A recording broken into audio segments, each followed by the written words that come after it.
Guys अक्सर आप लोगों ने ये देखा होगा कि बहुत से शहरों में आपसी रंजिश के चक्कर में या फिर लूटपाट करने के मकसद से बहुत से हमलावर बदमाश आम लोगों पर आगे या पीछे से हमला करके उन्हें घायल कर देते हैं।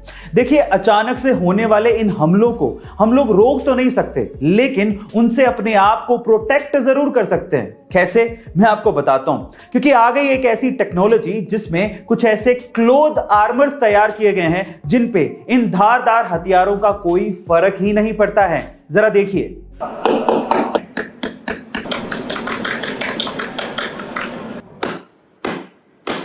तो गाइस, अब अचानक हुए इन हमलों से हम अपने आप को बचा सकते हैं अगर ये आर्मर क्लोथिंग हमें मिल जाए तो। आपका इसके बारे में क्या ख्याल है, कमेंट सेक्शन में जरूर लिखिएगा। और ऐसे अमेजिंग वीडियोस के लिए share, subscribe and like. Robots यानी कि आर्टिफिशियल इंटेलिजेंस का इस्तेमाल इतना ज्यादा हो गया है कि हमें ये अब डर लगने लगा है कि कहीं रोबोट्स मानव जाति को नुकसान नहीं पहुंचा दें।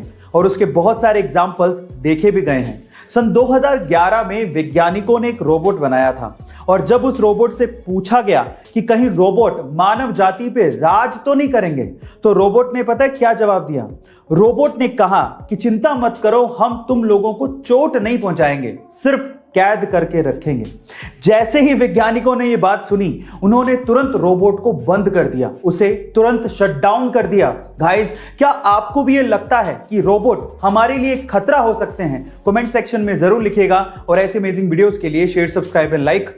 बहुत से लोग, इनफैक्ट एलोन मस्क भी इंसानी बस्ती को मार्स पे बसाना चाहते हैं, पर सवाल यह है कि हमने मार्स को ही क्यों चुना? चलिए मैं आपको इसके रीजन बताता हूं। सबसे पहला रीजन यह है कि मार्स ना ही ज्यादा गर्म है और ना ही ज्यादा ठंडा है। दूसरा, मार्स की मिट्टी में नमी पाई गई है। तीसरा, वहां पर पर्याप्त मात्रा में सनलाइट आती है जिससे हम लोग सोलर पावर पैदा कर सकते हैं। चौथा, मार्स के चारों तरफ एटमॉस्फेयर है जो कि हमें सन से आने वाली हार्मफुल कॉस्मिक रेज से बचा सकता है। पांचवा, मार्स में डे नाइट साइकिल अर्थ के जैसी है, यानी कि लगभग 24 घंटे में ही डे नाइट साइकिल पूरी हो जाती है। और छठा, जो कि सबसे इंपॉर्टेंट पॉइंट है, हमारे सोलर सिस्टम में अर्थ के अलावा मार्स ही अकेला ऐसा प्लैनेट है जो कि हैबिटेबल जोन में आता है। गाइस, क्या इसके पहले तक इंफॉर्मेशन आपको पता थी? और अगर नहीं पता थी तो कमेंट सेक्शन में जरूर लिखिएगा। और ऐसे अमेजिंग वीडियोस के लिए share, subscribe and like.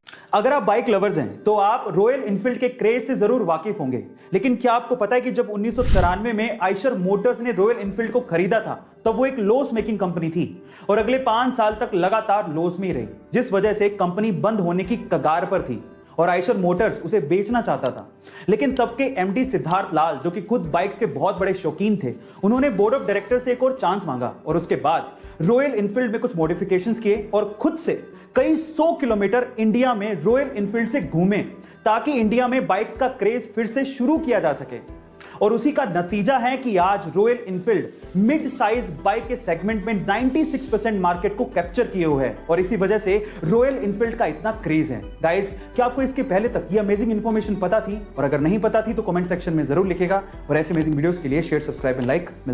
Guys, क्या आपने कभी गौर किया है कि आपके आसपास बहुत से ऐसे आदमी हैं जो कि जब कभी भी पब्लिक टॉयलेट इस्तेमाल करते हैं और अगर उस वक्त उनके आसपास कोई आके खड़ा हो जाए तो वो सूसू यानी कि टॉयलेट कर ही नहीं पाते। गाइस, ये एक तरह की साइकोलॉजिकल बीमारी है जो कि दुनिया के 21% लोगों का है और इस बीमारी का नाम है पारूरेसिस।